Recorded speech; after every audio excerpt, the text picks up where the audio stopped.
ఏపీలో సినీ పరిశ్రమ అభివృద్ధి కోసం చిన్న సినిమాలకు ఉపయోగపడే తరహాలో ఒక చిన్న సినిమా ఇండస్ట్రీని క్రియేట్ చేయాలంటూ సుమన్ గారు ఆ రోజుల్లో కోరారు. అయితే ఇప్పుడు కేంద్ర ప్రభుత్వం దానికోసం ఆలోచించి వైజాగ్లోని ఒక చిన్న ఫిలిం స్టూడియో కట్టబోతున్నారు అన్నట్టుగా తెలుస్తుంది. ఇది ఎంతవరకు వాస్తవం కాదు, జరుగుతుందంటారా? అసలు దీనిపై మీ ఒపీనియన్ ఏంటి? వస్తుందంటారా అసలు ఫిలిం స్టూడియో వైజాగ్లోని? అసలు ఏమి లేనట్టు మాట్లాడతాడు. బ్రహ్మాండమైన ఫిలిం స్టూడియో ఉంది అక్కడ. ఉంది సార్. సురేష్ అదేమైపోయింది, అది టిక్కెట్లు అమ్ముకుంటున్నారు ప్రస్తుతం. ఓకే, అడిగిన క్వశ్చన్ అడిగే దాని సమాధానం. అక్కడ సురేష్ రామనాయుడు గారు స్టూడియో కట్టాడు. అది ఎవరిచ్చారు? వాళ్ళ వర్గం కాబట్టి, మన రామనాయుడు కమ్మ వర్గం కాబట్టి హెలికాప్టర్లో తిప్పి చంద్రబాబు నాయుడు గారు ఇచ్చారు. ఆ రోజుల్లో పైనుంచి చూస్తూ ఒక 10-15 ఎకరాలు ఇచ్చారు.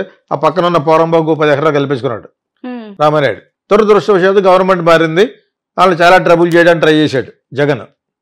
అదే కదా, వాళ్ళ మనుషులేమో వీళ్ళ మనుషులు వాళ్ళు చేసుకోవడమే ఈ జరుగుతున్న పరిపాలన. సో జగన్ కూడా చాలామందిని అడిగాడు. జగన్కి ఫిలిం ఇండస్ట్రీకి ఎందుకు పొతకలేదంటే ఇతను వీళ్ళు సరిగ్గా ప్రవర్తించలేదు. మళ్ళీ ఇంకోసారి గుర్తు చేస్తాను, జస్ట్ లేదంటే గవర్నమెంట్ మారిందని మర్చిపోవడం కాదు. సినిమా పరిశ్రమలో ఉన్న వాళ్ళు కూడా చాలా వరకు ఆ వర్గానికి చెందిన వాళ్ళే ఉన్నట్టుగా, ఒక అమ్మ వర్గం చెందినట్టుగాను, ఇటు కాపులు కూడా సరిగ్గా ఇది లేక అతను ప్రాధాన్యపడుతూ ఉన్న లెవెల్కి ఎందుకు తీసుకెళ్ళి జగన్? నేను ఆఫర్ చేసే కాబట్టి మీకు తీసుకుంటలేదు అన్నాడు. ఆఫర్ చేశాడు, రండి స్థలాలు ఇస్తాను అని వ్యక్తిగతంగా కూడా ఎఫ్టీసీ ద్వారా చాలామంది కవర్ పెట్టాడు. వెళ్ళారు, కొంతమంది లబ్ధి పొందారు. నువ్వు తెలియక మాట్లాడుతున్నావు. చాలామంది కొనుక్కున్నారు, ఎవరికాడే కొనుక్కొని మళ్ళీ ఏమైనా పెరిగితే అమ్ముకోవడానికి రియల్ ఎస్టేట్కి. నిజంగా స్టూడియోలు కట్టారు అందుకంటే మన స్టూడియో ఏంటి? సురేష్ రామనాయుడికి బ్రహ్మాండం స్టూడియో ఉంది. ఎందుకు ఇచ్చారో ఎలాగిచ్చారో అనేది పక్కన పెడితే ఇవ్వటం అనేది ఫేవరబుల్గా ఇచ్చాడు. తెలుగుదేశం ఆఫీస్కి కొంచెం హెల్ప్ చేశాడు పక్కన. ఎవరు మన చంద్రబాబు నాయుడు గారు, అదే రామనాయుడు చాలా హెల్ప్ చేసినట్టు లెక్క. హెల్ప్ అయినది కదా వాళ్ళ వర్గం. సో అప్పుడు స్టూడియో కట్టాడు. ఆ మోజులో, కొత్తగా చీఫ్ మినిస్టర్ అయిన మోజులో హెలికాప్టర్ మీద తీసుకెళ్ళి చూపిస్తే రాసేసుకోవడం కదా చీఫ్ మినిస్టర్లో. ఇక్కడి నుంచి ఇక్కడికి ఇచ్చే పక్కన మనకి ఇచ్చే అంటే 5-6 కోట్లు మనకి. వైఎస్ రాజశేఖర్ అంతే, తిరుపతి అంతా అయిపోయి 7 కోట్ల పక్కన పెట్టి మనకు 10 కోట్లు మనకి ఇచ్చి క్రిస్టియన్ మిషనరీ కట్టుకుంటారు. అందుకని అయిపోయాడు. Don't do mistake to Swami lord Venkateswara అని చెప్పాను నేను ఏమంటానంటే, దేవుడిని పేరుని చెప్పుకుని కూడా అన్యాయాలు చేశారు వాళ్ళు. అదేవిధంగా బ్రహ్మాండమైన ప్లేస్ అది రామనాయుడు స్టూడియో కట్టింది. రోడ్డు వేసుకున్నారు. యాక్చువల్గా నేను అనుకునేవాడిని సమర్థత ఉన్న రామానాయుడు మన రామోజీరావు గారు అక్కడ కట్టుంటే చాలా బాగుండేది అనేవాడిని. పని జరిగిపోయింది. అయినా కట్టొచ్చారు ఇంకొక స్టూడియో. ఇదే రామోజీ ఫిలిం స్టూడియో ఆయన కడితే అవద్ది. ఇక్కడ ఉన్న వాళ్ళు ఎక్కడ షూట్ చేస్తారు. ఇక్కడ ఉన్న వాళ్ళు ఒక సినిమా పెద్ద సినిమాలన్నీ రామోజీలోనే చెయ్యాలి. అక్కడ ఉన్న పెద్ద ఫ్లోర్స్ ఎక్కడ లేవు. రాజమౌళి వీళ్ళందరూ తీస్తున్నారు కదా ఈ పెద్ద రజనీకాంత్ సినిమాలు, ఇవన్నీ కూడా హిందీ సినిమాలు, పెద్ద సినిమాలు తీయడానికి ఉండే సౌకర్యమైన one of the best studio in the whole world is Ramoji film city. So ఆయన అక్కడ కట్టి ఉండే, నేను ఎంతో అన్నాను కూడా, మీరు కానీ అక్కడ కట్టి ఉంటే ఎంత బాగుండేది. దానికి ఏం మాట్లాడలేదు ఆయన. It was too late. ఎన్నిసార్లు కడతాడు? ఇక్కడ ఒక 2,000 కోట్లు, అక్కడ 2,000 కోట్లు పెట్టలేడు కదా. ఇక్కడ దానికే బిజినెస్ లేక ఎంతో మార్కెటింగ్ చేస్తున్నారు. అటువంటిది జగన్ కూడా ఇస్తానన్నాడు. అప్పుడు సుమన్ అడిగాడంటే అప్పుడు వీళ్ళు ఎవరో రెడీగా లేరు. ల్యాండ్ దబ్బేయడానికి వెళ్ళారు. ల్యాండ్ తీసుకునే ప్రబుద్ధులు చాలా మంది ఉన్నారు. లెక్క పెట్టమంటే నన్ను అడిగితే చెప్తాను ఎవరెవరికి ఉన్నాయో, ఏ స్టార్స్కి ఉన్నాయో, ఏ స్టార్స్కి 100 ఎకరాలు ఉందో మొత్తం చెప్తాను. వీళ్ళేం తెలియజేటోళ్ళకి అందరికీ ఉన్నాయి. పేర్లు చెప్తున్నా. చెంటు భూమి ఉంటే చెంటు భూమి చెప్పగలను నేను. అందరికీ ఉన్నాయి. ఇప్పుడు ఈయన కొత్తగా వచ్చి నేను కట్టేది ఏమది, నువ్వు కొత్తగా వచ్చినా రాకపోయినా ఆల్రెడీ రామారెడ్డికి హెల్ప్ చేసి కట్టుకున్నాడు. అదే ఈగలు తోలుకుంటున్నారు. నన్ను అమ్మేయడానికి అమ్మకాన్ని పెట్టారని కొచ్చగాలనుకున్నారు. ఎవరు కొంటాడు? టూరిస్ట్ ప్లేస్ లాగా వాడుకుంటారు. ఇప్పుడు జగన్ కట్టిన బిల్డింగ్లే సొంతంగా కట్టేసి ఏడుస్తున్నారు వాళ్ళు. సొంతంగా కట్టలేదు, గవర్నమెంట్ది. అది గవర్నమెంట్ వాడుకోమంటున్నాం. నిన్న తెలిసిగా మాట్లాడుతున్నాడు పవన్ కళ్యాణ్ కూడాను. అంటే నేను కోట్లు సంపాదించే నేనే నా బాత్రూమ్ 30 లక్షలు ఖర్చు పెట్టను, నేను డైరెక్ట్గా విన్నాను. అది అయ్యి అటువంటి మహాకూడదు. నువ్వు కట్టకపోతే 30 కోట్ల రూపాయలు ఉండి బాత్రూమ్లు ఉన్నాయి చూపించిన ప్రపంచంలోనూ. 30 లక్షలు కాదు, 30 కోట్లు కూడా ఖర్చు పెడతారు. డబ్బులు ఉన్నా ఖర్చు పెట్టుకుంటాడు. అదిలో గవర్నమెంట్ డబ్బు. అది గవర్నమెంట్ బిల్డింగ్ కట్టాడు క్లాస్గా ఉండాలని. ఇంటర్నేషనల్ స్టాండర్డ్ కొన్ని ఉంటాయి. 5 స్టార్ 7 స్టార్ ఎందుకంటారు? స్టాండర్డ్స్ ఉండాలి. 3 స్టార్ 4 స్టార్ ఎందుకంటారు? దానికి అదేవిధంగా ట్యాక్స్ పడుతుంది, అదేవిధంగా రేట్లు పెట్టుకోవచ్చు. ఆ విధంగా 5 స్టార్ లెవెల్లోనో 7 స్టార్ లెవెల్లోనో ఒక బ్యూటిఫుల్ 5-6 గెస్ట్ హౌస్లు కట్టాడు ఋషికొండ మీద. అదేవిధంగా అది దాన్ని తప్పు అని చెప్పే ప్రాసెస్లో ఏ మహిళేస్తాడు మన పవన్ కళ్యాణ్. 30 లక్షల రూపాయల బాత్రూమ్ నేనే కట్టుకొని కోట్లు సంపాదించి, నువ్వు కోట్లు సంపాదిస్తావు, ఎంతకని ఎంత సంపాదిస్తావు? 20 కోట్లు సంపాదిస్తావు నెలకి. 20,000 కోట్లు సంపాదించి ఉన్నారు దేశంలో. అంచేత 30 లక్షల రూపాయల బాత్రూమ్ అనేది కాదు. ప్లస్ గవర్నమెంట్ డబ్బు, గవర్నమెంట్ వాడుకోండి. ఆడు కడితే నువ్వు వాడవా? జయలలిత అనేది ఆడు కడితే నేను రాను, జయలలిత కడితే నేను రాను అసెంబ్లీకి వెళ్ళి సొంతంగా డబ్బుల్లాగా ఇడుస్తుంది. ఏగానే ఉండదు వెళ్తున్నారు దగ్గర. గవర్నమెంట్ డబ్బులతో గవర్నమెంట్ కట్టుతున్నప్పుడు ఏ గవర్నమెంట్ ఇస్తుందో వాడుకోవాలి. ఆడు కట్టిన బిల్లు ఇక్కడ ప్రజా వేదిక ఒకటి ఉంది ఇక్కడ తెలంగాణలో. దానికి నేను వెళ్ళానంటే మరి జరిగిన మీటింగ్ అది కేసీఆర్ ఆధ్వర్యంలోనే కట్టారు. అది ఇప్పుడు మొన్న కాంగ్రెస్ గవర్నమెంట్ వాడుకుంది. అది అలా ఉండాలి. కానీ వాళ్ళు కట్టిన బిల్డింగ్ నేను వెళ్ళను, ఇన్ని పక్కన పెట్టు. అదేవిధంగా సురేష్ రామానాయుడు గారు బ్రహ్మాండమైన స్టూడియో కట్టారు. నాకు చెప్పాడు, నా జీవితంలో చేసిన పొరపాట్లు 2 చెప్పాడు. ఒకటి హైదరాబాద్లో స్టూడియో కట్టడం అని చెప్పాడు. ఇక్కడ కట్టడానికి నాకు చాలా ఎక్కువైపోయింది. ఇప్పుడు చెప్పి నాకు ఆల్రెడీ 30 years అయింది. ఇప్పుడు ఏదైనా పనిచేస్తుందేమో రియల్ ఎస్టేట్ వాల్యూ కింద పనిచేస్తుందని. అక్కడ స్టూడియో యాక్టివిటీస్ ఏమి ఉండవే. రామోజీ ఉండగా రామానాయుడు ఎవరు చూసి చేస్తాడు, చిన్న చేసుకుంటాడు అంతేనా. ఈ రామానాయుడు స్టూడియో కట్టడానికి కూడా అంత కష్టపడ్డాడట. ఎవరో పెట్టారు కట్టమని, నాగేశ్వర గారు కట్టారు. నాగేశ్వర గారు అంటే ఎవరు? ఆయన వియ్యంకుడే కదా ఒకప్పుడు. తర్వాత విడిపోయారు నాగార్జున అమ్మాయిని. అదర్వైజ్ వాళ్ళు వియ్యంకుడే కదా ఆయన. ప్లస్ తెలుసా మీకు, రామానాయుడు గారికి ఆయనకి ఎప్పటి నుంచో బంధుత్వం ఉంది. ప్లస్ ఆయనకు కావాల్సిన ప్రొడ్యూసర్ కూడా. ఓకే, సో అటువంటిది ఆయన కట్టాడు అన్నపూర్ణ, మనం కూడా కట్టే బాగుంటుందని చాలా మంది అంటే అన్ని విధాలు సపోర్ట్ చేస్తే అది ₹20 అయిపోయిందట ఆ రాళ్ళు పగట్లు కొట్టడానికి. అంత కష్టపడి కట్టింది రామానాయుడు స్టూడియో హైదరాబాద్లో. సో అక్కడ కూడా అలాగే మంచి ల్యాండ్ తక్కువగా ఇచ్చారు. 7 లక్షలకి ఎంత ఇచ్చారు ఎకరం.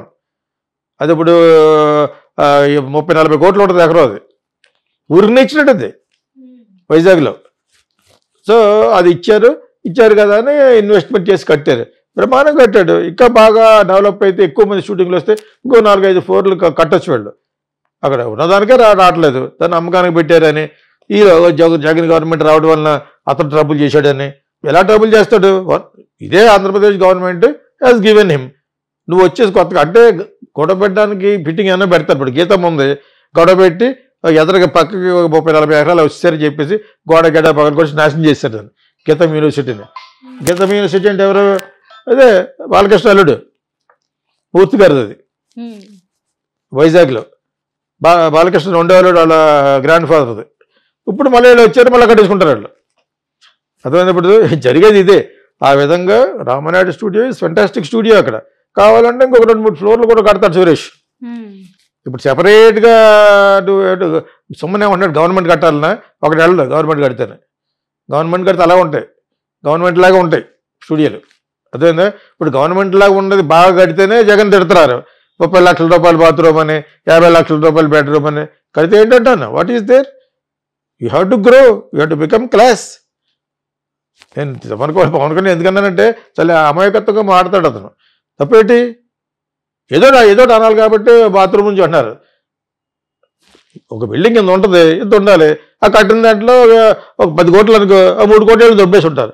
అది ఎవరైనా చేస్తారు, ఇప్పుడు మీరైనా చేస్తారు. అది ఇప్పుడు చేయండి. పోలవరం స్పెషల్ స్టేటస్, సంపద సృష్టించడం చేయండి. మీ అందరూ చూస్తాం, అందరూ ఉన్నాం కదా. We will be watching. నిజంగా చేస్తే నెక్స్ట్ గవర్నమెంట్ మళ్ళీ మీరే, లేకపోతే మళ్ళీ పడిపోతారు. మళ్ళీ జగన్ విల్ కమ్ బ్యాక్, లేదా కొత్త ఎవడన్నా వస్తాడు. అర్థమైంది ఇప్పుడు నీకు?